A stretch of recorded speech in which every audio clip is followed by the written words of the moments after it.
Hello, Scrappy Peeps. Susanna here today, and I am sharing with you this birthday layout. And I am going to first start with a tutorial on how to use some ThermoWeb product, and then we're going to incorporate that into our layout and talk about design. So I have here ThermoWeb Duo Gel. What's great about this gel is that once it dries, you can either put it through a hot laminator or you can also put it through a manual die cut machine, just using the pressure and the rollers in order to get the foil. So I am using a craft knife spatula here just to apply a thin layer of foil. You don't want it to be Duo Gel. You don't want it to be too thick or too thin. This is a stencil from Simple Stories. It is one that accompanies the Celebration collection, and that is what I'm going to use to design with today.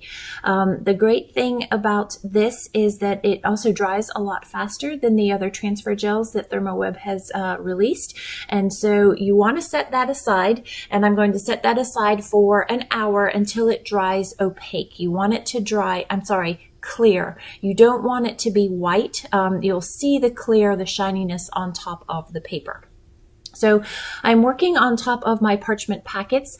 Normally I would not run the parchment running two ways through the laminator, but because I have my design elements at both corners of the page, I need to be able to get coverage. And so I have both sides being covered by the parchment. So I want to use different colors on the confetti. That is what the stencil is. It's confetti. You've got some dots as well as some stars and some falling curly confetti pieces. So I have gold and aqua and denim. Those are the three colors that I'm using. The color palette in the collection also has pink and peach to it, but because I'm working on a boy layout, I wanted to really emphasize more of the cooler colors with the gold, the aqua, and the denim there. So I'm just cutting different size pieces. I'm not so much worried about the placement of where they are. I just want to get full coverage over the area that I have stenciled there. And once I've done that, I'm going to then close the parchment and run it through my preheated laminator. So you want to make sure that the color side that you want to see the colors of, just as I've done here, is facing out. I always recommend that you put the creased side, the folded side of the parchment into the laminator first, which is why I am actually holding I don't normally hold it as it goes through, it just rolls through. But because I've got this second piece that is not going to be as easy, you see how it's starting to buckle and bunch up there. So I am going to get some creases in that, but it will not leave crease in my pattern. It just can get stuck in the rollers, and so that's why I was holding it and guiding it through there. So then you are finished, and voila, look at that. Isn't that super awesome for a birthday celebration? I absolutely love how that turned out, and it just adds a fun sparkle and mimics the brightness of the candles in the cake. I slowed this down so you could see the sparkle. It is still hard to see, especially under those bright neon lights. So then the other thing we're going to do is create some candles. And I want the flame of the candles to be foiled, just like the candles in the picture. So I have, I'm using an LA Studio stamp as well as some Distress Oxides and some Catherine Pooler inks and Versamark and a fine embossing powder. So the Versamark is what is going to be where the Versamark is. I'm going to then cover that with the embossing powder, and the embossing powder is what is going to hold the foil. So I'm sprinkling the embossing powder, and then I'm going to use my heat gun and get a nice melt on that. Once that is dry, again, you need a preheated laminator. Make sure the color side of the foil that you want is facing out, and you want it to be slightly larger than the area that you're covering. I'm going to put that in a parchment packet, and the ThermoWeb foils come with parchment. And you can open them up and get much larger pieces, especially if you've got a larger laminator like I have that you can run this through. You can absolutely run this through a Minc. I just happen to have a non-Minc. So run that through, check and see that that makes you happy. I often run things through twice and then peel off the foil, and look at that. Look at those candles. Aren't they fantastic? So this stamp set has a coordinating die. And so I am going to cut each of those candles out. If you have a manual die cut machine like this, I highly recommend the Pixie tape that is also from ThermoWeb iCraft. It is super great at holding. Even though I work on a magnetic platform, I still feel like things shift, especially if I put two dies too close together. It's that law of attraction or detraction in the case of magnets sometimes. So I've finished all of my foiling, and now I'm going to create my layout. So you can see I have a large photo. Well, it's not large. It's a typical size photo. It's a 4x6. And then I have a collage of wallets, also 4x6. And I want to use all 5 of those photos. And so because of the angle that I have laid my stencil at, I am working under the notion right now that this is going to be a layout whose design is going to follow a diagonal line. So lines are great to express information, and they are also the building block of design. It gives the design its personality. And so you can have a grid.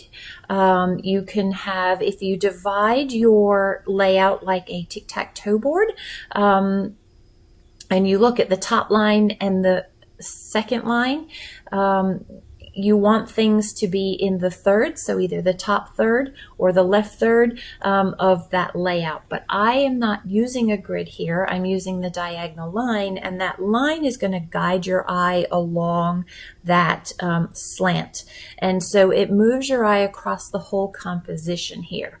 So I thought that having those strips, so that red border and the blue border there, would emphasize that diagonal motion, but I don't like them, and I will end up getting rid of those because I feel like they're very solid.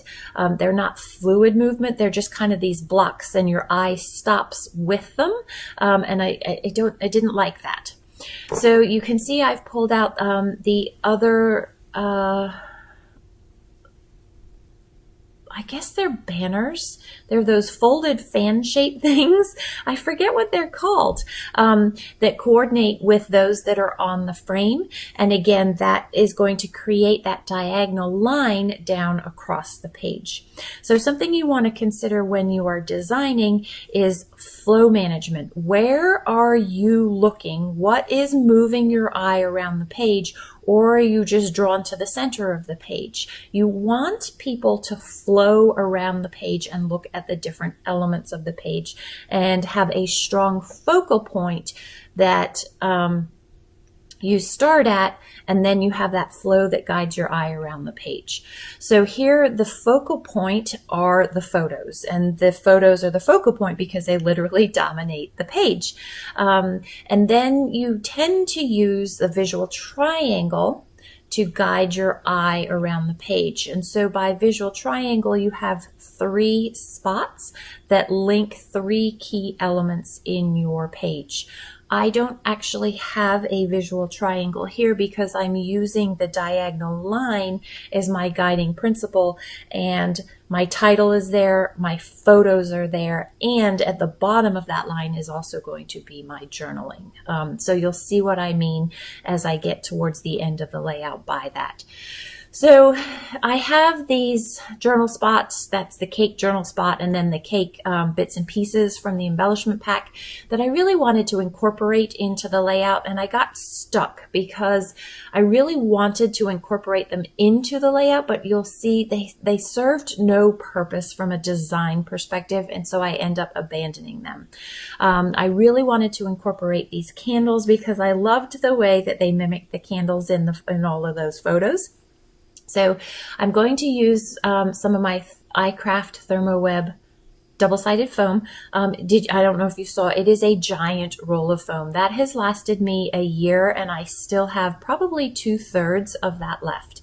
So definitely, if you're looking for double-sided foam, I highly recommend it. So I've got this white space down here at the bottom, but it follows the line of that diagonal line there. And that popped up element, the Hooray banner, again is another way of creating emphasis on my page because that is contrast. That particular element is higher than the other elements on the page, and so creates some visual interest to the layout. So you can see I have that banner sticker that I put down below the wallets. I wanted that because that tied together with the banner that is in the frame on the right-hand side. I am now putting some additional sparkle into the foiled bits. I'm doing that for an additional splash of color. There is some pink as well as peach in the embellishments that I'm currently using, and so I want to just get a little bit of that again for some emphasis, for some visual interest to draw your eye to that. But again, I want to keep the emphasis along that line. Those other elements are just support elements to it. So with the collection, you get all kinds of great goodies. I really liked those balloons, but I thought they're disproportionate to what's going on. So I really wanted these balloons, which I knew were in the bits and pieces. And when you have something that comes off the page like these balloons, which I did with intention, it enlarges your canvas because your brain, the viewer, is going to continue to formulate the rest of those balloons and thus give you a larger canvas, which also adds embellishment or emphasis to your page. So great things to consider when you are designing your page. And these are things that I always talk about in my videos. And so be sure, if you're struggling with design and why people put things where they do, I talk about that a lot in my videos and would love to have you over at my personal channel to learn some of those lessons. I don't talk about them as a lesson per se in each individual design unit, but why I have placed things where I have. So I'm now looking through the sticker sheet just for a few little added words. I know that there are numbers in here, and I want 19 because this is his 19th birthday, and the title ends up being as simple as that because I've got other words that are scattered throughout, and I don't want it to become too busy as you read all of the words and don't really take in the pictures and the story. So you can see there in the that's the finished layout. I do add some smaller cakes in and then journal underneath, and those smaller cakes finish that diagonal line of design.